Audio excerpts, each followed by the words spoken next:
kita optimis bahwa semua kegiatan-kegiatan yang dilaksanakan di berbagai venue di 4 kabupaten kota yang saya sampaikan tadi itu akan berjalan dengan baik. Situasi yang kondusif dan para atlet kita yang terpenting bisa berprestasi tanpa ada intimidasi. Ya. Nah, terhadap mereka-mereka yang membuat petisi ini ya sedapat mungkin saya akan ajak dia untuk bisa berdialog ya, saya mau dengar juga. Bahasa itu ditelepon di kampus. Masa kan bilang gitu. Kalau orang pintar kan nggak perlu. Dianggap orang nakal ya, Halo Depikers, kita jumpa kembali bersama saya Alexander Sudrajat. Assalamualaikum Pak Boy, kita jumpa kembali nih Pak Boy di program Blak-Blakan. Apa kabar Pak Boy? Baik, alhamdulillah. Karena besok hari Sabtu pembukaan Iya. Pekan Olahraga Nasional ke-20 oleh Bapak Presiden Benar. Jokowi. Pak, kalau dari analisa dari pantauan BNPT, Iya. sekondusif apa Pak kondisi Papua saat ini? Ya memang kondisi Papua itu dinamikanya terkait keamanan sangat khas ya. Terutama kita lihat adanya aksi-aksi kekerasan bersenjata di wilayah-wilayah tertentu. Nah, hari ini akan kita sama-sama menyaksikan pelaksanaan PON yang dilaksanakan di 3 tempat ini ya. Jayapura, kemudian Kabupaten Mimika dan Merauke. Kalau dari kita mencermati peristiwa kekerasan itu yang terjadi akhir-akhir ini ya, sebenarnya posisi yang cukup jauh dari 3 kabupaten yang dijadikan venue. Artinya di sini ada Kabupaten Jayapura, Kota Jayapura, Kabupaten Mimika dan Kabupaten Merauke. Seperti yang terjadi tindak kekerasan terhadap nakes beberapa hari lalu di Kiwirok. Itu di Kabupaten Pegunungan Bintang. Oh, itu jadi, jaraknya sebetulnya jauh banget. Itu jarak tempuhnya jauh sekali dan ratusan kilometer. Ya. Jadi dengan persiapan yang matang, tentu saya optimis ya bahwa upaya-upaya pengamanan terhadap PON, terutama di venue yang akan dilaksanakan berbagai pertandingan termasuk pembukaan, di mana perencanaan pengamanan ini telah direncanakan dengan baik antara TNI dan Polri. Jadi pemerintah bersama dengan penyelenggara berupaya untuk memberikan pelayanan pengamanan yang optimal. Tergambar juga dari persiapan adanya pelatihan pengamanan yang sudah dilakukan. Jadi kita optimis bahwa semua kegiatan-kegiatan yang dilaksanakan di berbagai venue di 4 kabupaten kota yang saya sampaikan tadi itu akan berjalan dengan baik. Oke, dari sisi keamanan. Dari sisi keamanan kita di venue ya. Karena petugas-petugas keamanan khususnya yang berada di wilayah ketinggian, di wilayah pegunungan, juga secara simultan melakukan upaya-upaya pengamanan. Istilahnya udah di pagar betis tuh ya. Termasuk juga tentu bekerja sama dengan tokoh-tokoh masyarakat, tokoh agama, tokoh adat untuk membangun situasi yang kondusif. Jadi kondisi khas di Papua ini, walaupun memang terlihat adanya berbagai kekerasan, tetapi upaya yang maksimal dari penyelenggara maupun aparat keamanan, saya melihat sangat optimal. Jadi kita yakin keberhasilan ini juga harus ditopang tentu dengan partisipasi semua pihak. Jadi tidak mungkin hanya bertumpu kepada aparat petugas keamanan, tetapi semua tentunya dari tokoh-tokoh masyarakat, tokoh agama, tokoh adat setempat, bagaimana pesta olahraga ini dapat menjadi sebuah suasana yang penuh dengan kegembiraan, situasi yang kondusif, dan para atlet kita yang terpenting bisa berprestasi tanpa ada intimidasi. Karena ini kan suasana ini sangat penting sekali agar para atlet-atlet kita yang merupakan aset bagi bangsa kita ini bisa menampilkan yang terbaik. Sehingga ini juga akan mendongkrak prestasi-prestasi bangsa Indonesia di kemudian hari di tingkat yang lebih tinggi lagi, terutama di forum internasional ya. Ya. Dan kelihatannya sejauh ini kan pertandingan sudah beberapa dilakukan lebih dulu ya. Sudah berjalan ya. Sudah berjalan dan kelihatannya mulus-mulus aja ya, alhamdulillah. Sementara kita melihat belum ada hal-hal yang signifikan mengganggu. Ya, ya. Nah, Bapak kan namun demikian, ya. maaf, kita kewaspadaan tidak boleh kendor. terlupakan. Jadi kewaspadaan, nah dalam mendeteksi potensi ancaman inilah tentunya dari petugas-petugas aparat keamanan, khususnya petugas-petugas intelijen, seluruh komunitas intelijen yang ada saling bahu-membahu untuk memonitor, melihat, mendeteksi segala potensi yang kemungkinan berkembang sebelum, saat berlangsungnya kegiatan dan pasca dari pelaksanaan PON itu sendiri. Ya. Nah, kalau dari gangguan-gangguan yang sudah berlangsung sejak beberapa bulan lalu ya, itu memang ada tujuan untuk khusus mengganggu PON atau memang ada tujuan lebih besar kalau dari amatan Pak Boy itu? Iya, untuk menimbulkan image suasana tidak aman, bisa saja itu terjadi dilakukan untuk kaitannya ke sana ya. Jadi mereka memang tentu mengetahui bahwa ada pesta olahraga yang tentu ya patut kita duga memang ada kaitan dengan kegiatan-kegiatan yang ada. Tapi tentunya karena akses mereka juga terbatas ke daerah-daerah yang dijadikan venue, karena memang aparat keamanan cukup lumayan berada di berbagai titik ya, sehingga tentu mereka bisa mengganggu dengan hal-hal yang dekat dengannya. Mana yang dekat dengan mereka, mereka ganggu. Mereka ini kan intinya ingin menunjukkan eksistensi. Ya. Bahwa mereka ada, bahwa mereka ya istilahnya momen untuk menunjukkan, cari perhatian. Ya.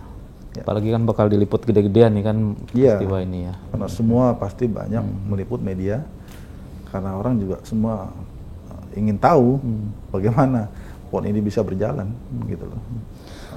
Semoga tidak akan mungkin atau katakanlah tidak mudah mereka untuk menjangkau. Jadi gangguan-gangguan yang dilakukan dari jarak jauh atau dengan cara lebih mendekat kepada sasaran, mungkin saja itu dilakukan, makanya kewaspadaan itu tetap perlu dilakukan. Jadi harus 2 kali lebih waspada ya. Karena kondisi ya, situasi yang tentunya memerlukan kecermatan di lapangan. Tetapi juga tidak membuat suasana menjadi kelihatannya mencekam. Karena ini kan suasana olahraga, ya, perlu harusnya suasana happy, yang rileks juga. Ya. Pak, KKB selama ini kan kayaknya terkonsentrasi di Papua ya, dan memang hajatan PON juga di Papua. Tapi beberapa pekan lalu itu ada peristiwa yang masuk ke wilayah Papua Barat, Pak. Iya. Dan Bapak Pangdam Kaswari itu langsung menyebutnya sebagai kelompok teroris, sementara di Papua disebutnya KKB. Apa beda jejaring mereka itu?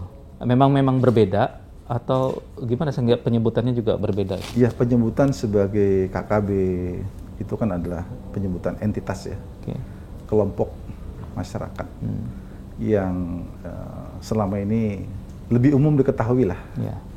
Walaupun ada nama-nama versi lain ya yang menurut mereka sesuai yang mereka inginkan ya. Tetapi sebenarnya perbuatan teror itu kan terkait dengan perilaku, tindakan, perbuatan ya. Jadi sebagaimana apa yang juga telah diumumkan oleh Bapak Menko Polhukam pada tanggal 29 April yang lalu tahun 2021, itu definisi kekerasan yang sebagaimana dimaksud dalam Undang-Undang Nomor 5 Tahun 2018 tentang pemberantasan tindak pidana terorisme. Jadi di sini sebenarnya kalau KKB itu lebih kepada entitasnya, nama kelompok. Kalau kaitan teroris itu lebih kepada perbuatan. Jadi perbuatan yang sesuai dengan unsur-unsur yang terdapat dalam Undang-Undang Nomor 5 2018. Jadi maksudnya sama, tidak ada masalah, hanya memang yang satu menyebut sebagai KKB menyebut dalam konteks identitas atau kelompok, tapi perbuatan sebagaimana yang terjadi di Maibrat itu, dan juga termasuk di Kiwirok ya, yang penyerangan terhadap puskesmas, nakes, itulah sebuah perbuatan teror yang dapat dipersangkakan dengan undang-undang terorisme yang sudah ada di Indonesia. Undang-Undang Nomor 5 Tahun 2018. Karena di situ ada kekerasan dan ancaman kekerasan yang dilakukan oleh individu, entitas yang mengakibatkan timbulnya korban jiwa, menimbulkan efek ketakutan yang meluas. Jadi di situ saya pikir hanya masalah narasi yang terungkap yang berbeda, tetapi memiliki tujuan yang sama. Oke, Pak, nah ini kan kalau dilihat persenjataannya kebanyakan senjata tajam gitu kan. Ada yang senjatanya hasil rampasan dari aparat gitu kan. Tapi belakangan tuh ditemukan juga senjata yang ternyata memang buatan luar negeri. Padahal kalau kita lihat di forum-forum luar negeri kan negara-negara sesahabat, negara-negara besar itu bilang kita mendukung lah NKRI keutuhan wilayah. Nah kalau lihat dari temuan senjata yang dari luar negeri ini Pak, seberapa besar sebetulnya indikasi intervensi kekuatan asing untuk mengganggu Papua itu, Pak? Senjata yang diselundupkan dari luar negeri atau katakanlah memanfaatkan kondisi geografis yang ada itu sangat dimungkinkan. Karena kita tahu bahwa panjangnya perbatasan dari utara ke selatan itu Jayapura sampai Merauke yang membentang di Pulau Papua itu kan 800 km itu. Jadi perbatasan antara yang masuk wilayah Negara Kesatuan Republik Indonesia dengan PNG itu banyak. Tentunya jalur-jalur yang dimungkinkan. Makanya tentu dalam hal ini di sana juga ada pos-pos pengamanan perbatasan di mana TNI juga menempatkan banyak pos di sepanjang wilayah Jayapura sampai dengan Merauke di sepanjang jalur itu. Namun demikian kita melihat dengan panjangnya jalur itu, peluang-peluang untuk membawa senjata api dari tetangga terbuka. Itulah tentunya kondisi geografis yang dihadapi yang tentu tidak mudah untuk mengamankan itu. Dengan luas yang sepanjang itu, kemudian banyak perkampungan yang berdekatan antara wilayah yang masuk negara Papua Nugini dengan wilayah Republik Indonesia, disitulah bisa terjadi arus pergerakan orang dan barang. Yang karena kita tahu bahwa banyak jalan-jalan tikus ya istilahnya jalur tikus tikus yang dimanfaatkan oleh mereka ini. Ini tentu tantangan ke depan dalam bagaimana peningkatan pengamanan wilayah perbatasan. Yang saya katakan jumlahnya tadi itu bukan jarak yang pendek gitu. Artinya intervensi secara langsung belum bisa disebut ada itu ya Pak ya kalau dari luar itu. Artinya perlu pendalaman lebih lanjut terhadap mereka-mereka dengan melihat fakta yang ada. Nah, kita harus temukan dulu mana senjata yang benar-benar itu berasal dari luar. Tapi fenomena perampasan senjata selama ini itu kan terjadi oleh mereka terhadap milik petugas kita. Dan itulah selama ini yang mereka manfaatkan ya. Pak, dari Papua saya pengen geser ke Poso nih Pak, Sulawesi Tengah. Mungkin 2 pekan lalu ya Bapak di DPR tuh bilang ada 17 desa yang para penceramahnya kelihatan memberikan sebenarnya angin dukungan kepada Ali Kalora itu Pak. Bagaimana itu bisa terjadi? Kenapa para penceramah-penceramah begitu bersimpati terhadap Ali Kalora? Artinya pergerakan dari Ali Kalora CS yang hari ini dia telah dilumpuhkan, tersisa 4 itu ya. Jadi ini kan melingkup di wilayah 3 kabupaten. Kabupaten Poso sendiri, Kabupaten Parigi, Motong, dan Sigi. Nah, desa-desa yang rentan di sini adalah di mana mereka bergerak leluasa.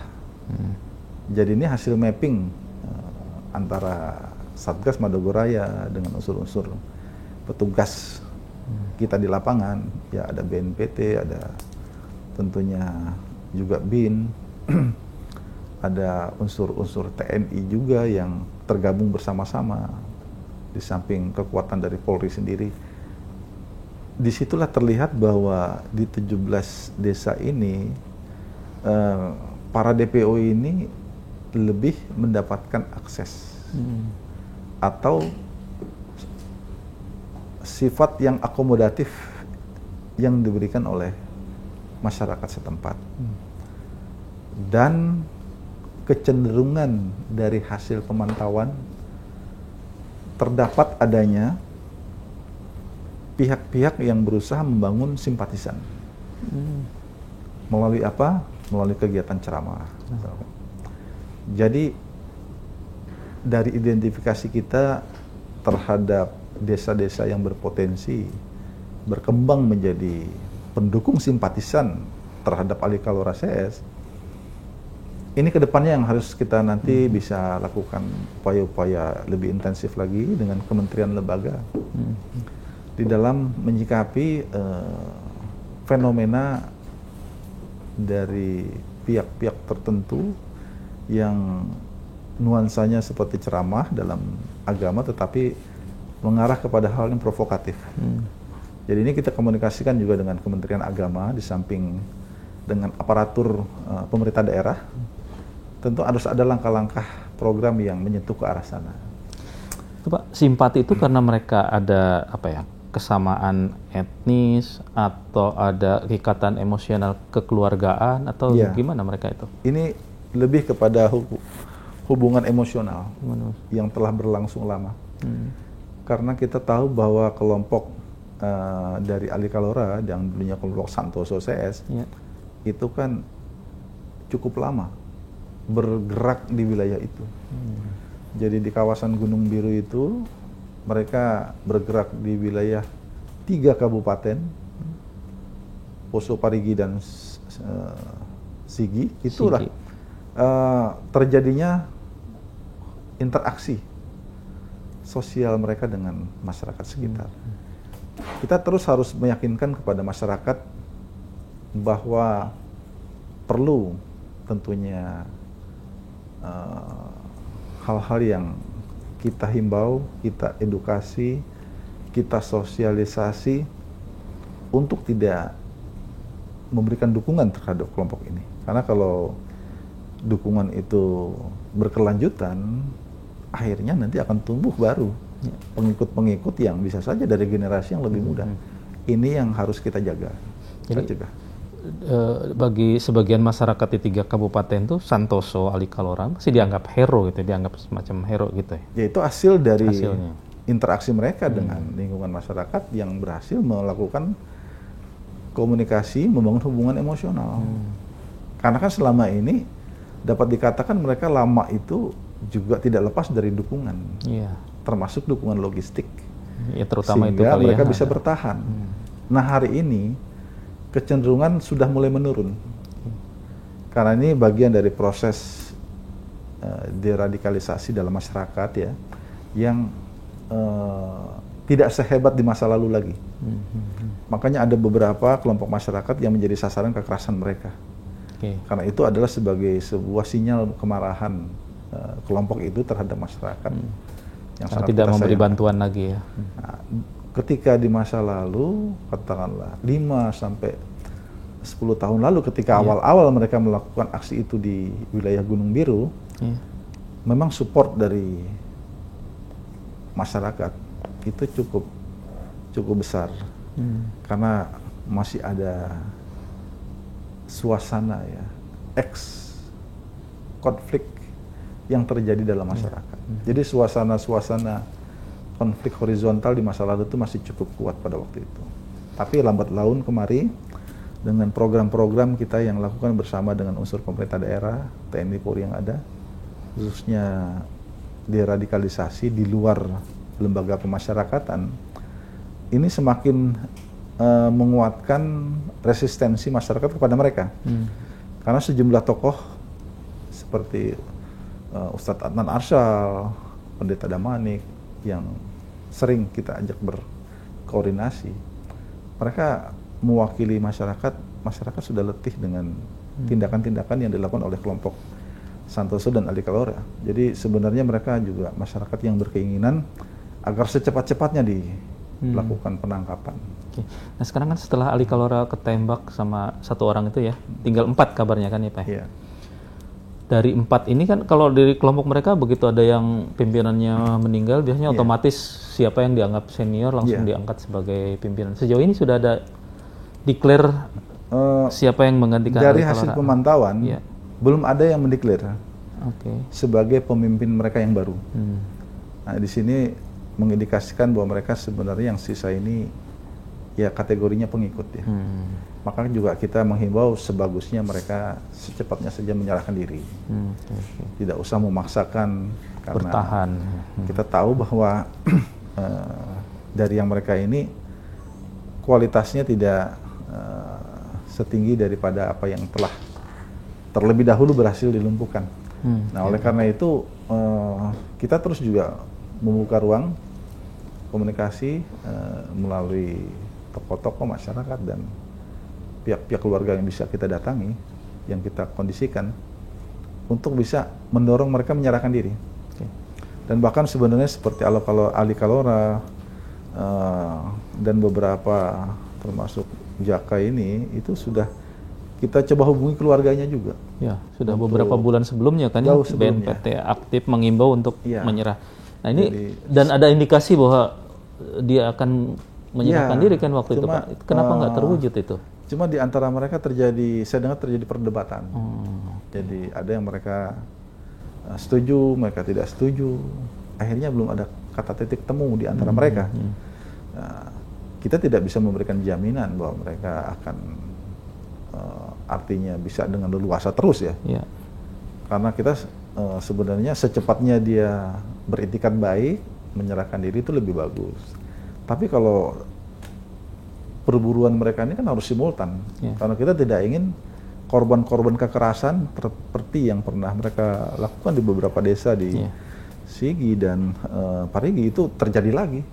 Dan jadi sangat sadis-sadis ya apa yang lakukan itu. Berlomba-lomba saja antara menghimbau untuk menyerahkan diri dengan perburuan mereka yang mereka terus bergerak mobile di dalam kawasan hutan itu. Itu menarik Pak. Tadi Bapak bilang kan dengan adanya insiden kekerasan terhadap warga itu kan mengindikasikan bahwa dukungan terhadap mereka sudah berkurang. Artinya program deradikalisasi menunjukkan hasil gitu. Ini menarik buat saya karena ini kan kita di tengah pandemi gitu kan, udah 1,5 tahun terakhir itu. Artinya komunikasi itu sangat terbatas dengan masyarakat. Bagaimana BNPT dan teman-teman bisa melakukan itu Pak? Jadi ini bukan pekerjaan yang baru dilakukan seminggu 2 minggu ya, sebulan 2 bulan. Jadi semuanya sudah berjalan lama. Karena kan menginfluence masyarakat itu juga ada perantara tokoh-tokoh yang kita ajak bicara secara reguler ya. Artinya bisa saja tidak kita langsung mengena kepada mereka-mereka, tetapi melalui tokoh-tokoh akhirnya ini sampailah. Dan kita juga ingat beberapa bulan lalu itu ada yang ditangkap bernama Ustadz Yunus itu, yang hari-harinya dikenal sebagai Ustadz Yunus ya namanya. Itu juga merupakan tokoh yang banyak mengakomodir mereka itu. Nah ini berpengaruh dengan berhasilnya ditangkap yang bersangkutan, dan kemudian berarti mereka seperti kehilangan tempat ya untuk berkonsultasi dan sebagainya. Jadi proses-proses inilah yang akhirnya membuat masyarakat lainnya seperti berpikir untuk kembali ikut dalam dukung-mendukung itu. Jadi kita juga berterima kasih dengan upaya-upaya dari tokoh-tokoh agama yang selama ini telah bekerja sama yang tentunya mereka juga tidak setuju, apalagi tindakan kekerasan yang mereka lakukan ini menghilangkan nyawa masyarakat yang beraktivitas. Banyak yang terganggu, termasuk masyarakat yang berkebun, yang biasa berkebun di ladang-ladang itu. kokoa di sana, perkebunan kebun coklat ya, itu juga terganggu karena masyarakat selama ini kan sudah berpuluh tahun mengandalkan dari hasil pertanian. Nah, dengan kondisi dibatasi seperti itu, karena adanya gangguan ancaman dari mereka, masyarakat benar-benar kecewa gitu dengan keberadaan mereka. Nah, momentum itu yang juga kita manfaatkan, karena tentunya apa yang dikerjakan kelompok ini merugikan masyarakat luas, bukan konteks keamanan saja, dari aspek kesejahteraan pun, yang masyarakat tadinya bertani dengan leluasa sudah puluhan tahun, tetapi harus membatasi gerakannya karena adanya gangguan-gangguan dari mereka itu. Jadi momen itu semuanya bercampur dan kemudian jadilah sebuah sikap ya anti terhadap kelompok-kelompok yang selama ini mereka anggap menjadi pengacau lah di kawasan itu. Pak, kalau Ali Kalora sendiri punya keluarga, Pak? Punya anak maksudnya? Ada. Itu kan takutnya kalau tidak dibina dari sejak dini kan dia kayak semacam ada memang dendam gitu kan? Ya, dan ini memang nanti ada program lanjutan dengan pihak keluarga terkait ya. Kan ada juga yang dari Bima ya. Yang sebelumnya itu kan mereka asalnya dari Bima itu juga kita dengan keluarga yang di Bima kita jalin komunikasi. Dengan nanti setelah Ali Kalora ini ada program yang harus kita bicarakan dengan pihak keluarga, karena ini kita tidak ingin adanya semacam utamanya kan dari sisi ekonomi ya, kesejahteraannya situ ya. Dan yang terpenting juga masalah kaitan pemahaman mereka terhadap apa yang terjadi dengan suaminya, dengan keluarganya. Karena ini kan mereka juga kita berharap menyadari seutuhnya bahwa perbuatan-perbuatan apakah suami atau keluarga, anak, itu adalah perbuatan-perbuatan yang tentu melanggar hukum dan nilai-nilai kemanusiaan. Maka kita harus dijelaskan juga kepada mereka agar tidak terjadi proses radikalisasi di lingkungan keluarga. Itu juga menjadi aspek yang penting. Tapi sejauh ini tidak ada indikasi-indikasi ke arah itu ya? Belum ada. Pada umumnya kalau kita lihat keluarga memberikan dukungan untuk kepada mereka menyerahkan diri, tetapi tidak cukup dipahami dengan baik oleh mereka-mereka ini. Jadi mereka lebih bersikukuh dengan pendirian mereka, keputusan mereka sendiri, karena mereka ya memang satu sama lainnya mungkin seperti saling berdiskusi, membahas apakah ini harus menyerahkan diri atau tidak. Nah, ini kita yang tersisa 4 ini kita berharap sebagusnya untuk menyerahkan diri dengan baik, ikuti jalani proses hukum yang dijalankan secara baik tentunya, karena tentu mereka tetap harus mempertanggungjawabkan secara hukum apa yang dilakukan itu. Tapi kalau lewat penyerahan diri kemungkinan ada keringanan-keringanan ke depannya gitu ya. Ya, berarti dianggap kooperatif ya. Iya, kooperatif. Kan penegakan hukum di negara kita ini kalau kooperatif semuanya akan menjadi lebih ringan. Pak, saya mau melangkah jauh nih. Iya. Dari tanah air kita keluar pengaruhnya. Ini kan kita lihat Afghanistan ya. Iya.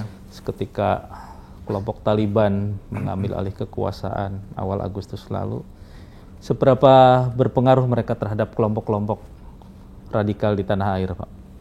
Ya, kemenangan kami mereka itu. Di BNPT ini kan menjalankan program-program pencegahan ya. Apa yang kita sampaikan ini dikandung maksud untuk dapat mencegah keterlibatan warga negara dalam berbagai aksi-aksi kekerasan, apalagi aksi kekerasan itu mengarah kepada terorisme. Karena dalam catatan sejarah kita tentu tahu bahwa di periode tahun 80-an cukup banyak pemuda-pemuda Indonesia berangkat ke sana. Berjihad ya. Menurut mereka berjihad dan kemudian terlibat dalam berbagai pelatihan-pelatihan melakukan aksi kekerasan. Ini berdampak yang tentunya kita tahu. Ada sebagian mereka, walaupun tidak seluruhnya ya, yang ex dari Afghanistan periode 80-an sampai 90 awal itu terlibat dalam berbagai aksi-aksi terorisme, seperti bom Bali misalnya. Ya. Imam Samudra. Jadi mereka di sana akhirnya terjadi proses interaksi dengan kelompok entitas yang mereka punya misi kekerasan itu, misi aksi-aksi kekerasan yang tidak tanggung-tanggung. Kita ketahui banyak melakukan aksi teror di berbagai belahan di dunia ini. Contohnya Al-Qaeda. Di situ ada tokoh Osama bin Laden. Kita sudah melihat lah. Apapun yang terjadi di belakang itu, kekerasan yang dilakukan itu adalah sebuah fakta yang tentunya menjadi sebuah catatan tersendiri ya, dan Osama bin Laden termasuk mendapatkan tempat di Afghanistan bersama Taliban.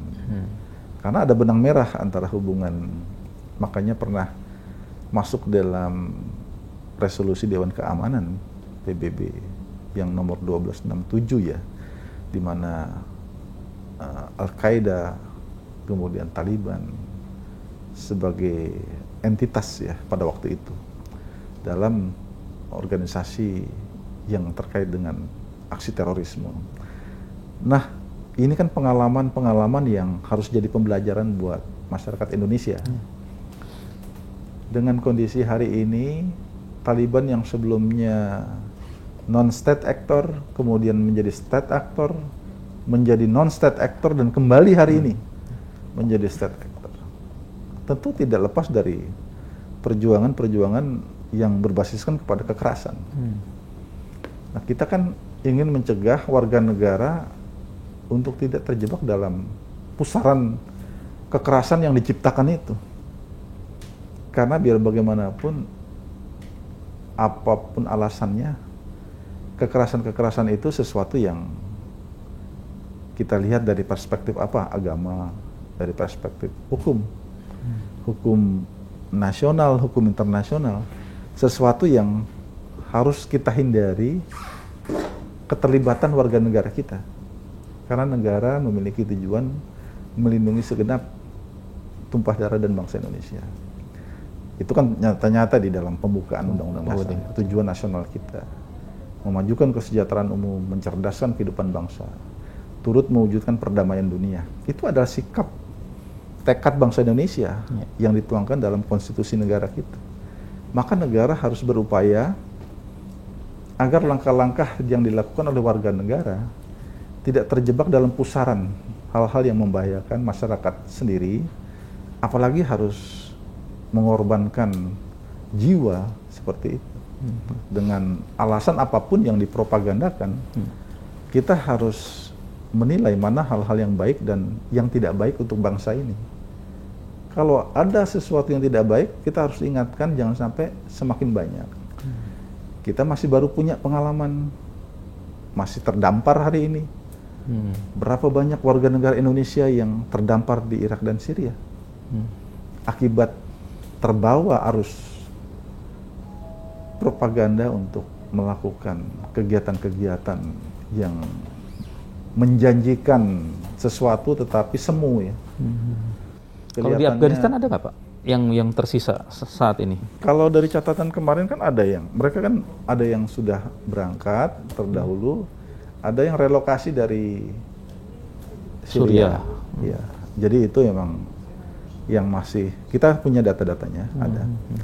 Nah, keberadaan ini adalah kondisi hari ini kita masih belum bisa memastikan, tetapi jaringan kerjasama dengan komunitas intelijen yang ada dengan ICRC itu sedang kita upayakan, karena mereka bisa punya akses dan itulah salah satu sumber informasi kita yang memungkinkan ya. Tetapi per hari ini bagaimana kondisi mereka kita belum mendapatkan 100% kepastian. Berapa banyak Pak? Sampai belasan orang, puluhan? Atau hanya beberapa aja? Seingat saya ada 7 ya. Cuma 7 orang. Seingat saya ada 7. Tapi ada kaitan dengan peristiwa lain atau memang ada lebih dahulu di sana. Iya. Kan ini bisa saja ya, karena ini berkaitan yang berangkat dan yang melakukan kepindahan dari Syria menuju ke sana. Karena di sana kan ISIS juga sepertinya ingin tampil ya. ISIS Khorasan itu yang saya lihat hari ini justru menjadi pihak yang berseteru dengan Taliban. Iya. Ya. Nah, jadi WNI kita ini mendukung ISIS Khorasan. Sepanjang yang kita ketahui, keberadaan di sana terkait ISIS, ya, bukan terkait dukungan terhadap Taliban. Ya. Karena ya itu kondisinya memang Taliban sama ISIS sendiri belakangan kan malah bentrok. Terjadi perseteruan di antara mereka, dan ini mungkin ya kaitan memperebutkan kekuasaan. Iya. Yang Taliban merasa mungkin lebih kuat, yang ini juga merasa punya kekuatan. Kita berharap mereka cepat-cepat damai ya. Artinya tujuan terwujudnya Afghanistan yang damai, saya pikir itu adalah harapan kita semuanya. Sebagai bangsa yang cinta dengan perdamaian, saya pikir usaha ke depan kita harus ke arah sana. Kita tidak ingin terjadinya perang saudara di antara mereka. Betul. Karena hari ini sangat dimungkinkan pihak-pihak yang tidak menerima, yang memasalahkan, artinya di sini legitimasi Taliban sebagai pemerintahan itu yang kita khawatirkan terjadi resistensi dari mereka sendiri, dari kalangan warga masyarakat Afghanistan sendiri. Nah, kita berharap potensi konflik yang saat ini sedang berjalan itu tidak menjadi sebuah arena baru bagi warga negara kita untuk ikut-ikut seperti yang terjadi di masa lalu. Itu kalau dari pantauan BNPT Pak, khusus dengan kondisi Afghanistan ya, karena ternyata Taliban dan ISIS ini berbeda misi perjuangannya gitu kan. Ini pemahamannya ditangkap juga nggak sama kelompok-kelompok masyarakat di kita itu? Mereka pada umumnya masih yang belum sadar, ada yang setelah menyadari. Karena reaksi kalau kita cermati, reaksinya bisa beda-beda. Ada yang merasa masih tetap satu perjuangan dengan ISIS, tapi ada yang juga terkait bersimpati kepada Taliban. Jadi ini masih bervariasi yang ada. Apapun tentunya, kemanapun simpatisan itu, kita berharap jangan sampai menjadi sebuah kondisi yang membahayakan warga negara kita. Jadi tidak ada tujuan lain. Kita berharap Afghanistan bisa cepat tumbuh berkembang menjadi negara yang damai dan makmur. Saya pikir itu cita-cita kita semuanya melihat Taliban ke depan. Kalau memang dia merasa mampu memimpin dan dia harus membangun trust, bagaimana masyarakat bisa percaya kepada mereka, itulah tentu yang tantangan yang terjadi di dalam negeri mereka ya, kalau kita lihat. Nah, kita dari sini, dari sisi bangsa Indonesia, tentu harus secara proporsional melihat itu. Mana hal-hal yang baik dan mana hal yang membahayakan. Banyak negara di dunia yang masih menunggu ya, wait and see, melihat perkembangan di Afghanistan itu. Petisi di Change yang minta supaya BNPT dibubarkan. Itu kan terkait, kalau tadi Bapak bilang, ya memang pembinaan itu nggak hanya di para pelaku tapi keluarganya juga, dan setelah menjalani masa hukuman memang ada problem Pak selama ini dari sisi anggaran misalnya semacam itu, dukungan anggaran. Ya begini, kalau pihak-pihak yang ikut dalam program deradikalisasi ini bisa saja ada pihak-pihak yang belum ikut serta secara maksimal ya, itu sangat dimungkinkan karena kan cukup banyak ya jumlahnya. Ada berapa sih Pak? Sampai ribuan? Setidak-tidaknya yang pernah ikut program dan sedang berjalan ini ada sampai 800-an. Oh iya, hampir 1000 lah ya. Itu yang X ya. Iya, mantan. Yang X. Ini belum yang berbicara yang sedang ada di dalam juga. Nah ini sebenarnya tidak dilakukan secara sendiri, tapi kita juga bermitra dengan instansi lain, termasuk seperti di Polri kan ada Densus juga yang 88 ya. identifikasi, idensos ya, sosial terhadap mereka. Ini nanti hasil-hasil itu yang disinergikan dengan kita. Jadi ini lebih kepada dalam memahami aja, atau faktor komunikasi yang mungkin belum sempat terjalin dengan secara baik ya, terbuka. Hari ini kan kita begitu gencar untuk teman-teman yang ex-napiter itu dengan membangun kawasan khusus terpadu Nusantara. Jadi kita sedang membuat di 5 lokasi ini hari ini. Di mana ya, Pak? Ada di Jawa Timur, Jawa Tengah, Jawa Barat, Bima, dan di Sulawesi Tengah, yang tahun ini kita persiapkan dan kita berharap tahun depan itu semua bisa operasional. Artinya ini situasi atau sarana yang kita berikan kepada ex-napiter dengan bekerja sama dengan kementerian lembaga dan tentunya juga dengan seluruh potensi masyarakat yang ada untuk membantu. Seperti misalkan yang baru saya kunjungi kemarin di Kalimantan Timur di Penajam ya, itu juga salah satu kawasan yang dibangun ex-napiter atas nama Puryanto, yang juga menjadi bukti bahwa perjalanan dari napiter ini bisa sampai kepada situasi yang akhirnya mereka memiliki kemandirian di bidang ekonomi. Karena tujuan kita kan ini adalah meningkatkan kesejahteraan mereka.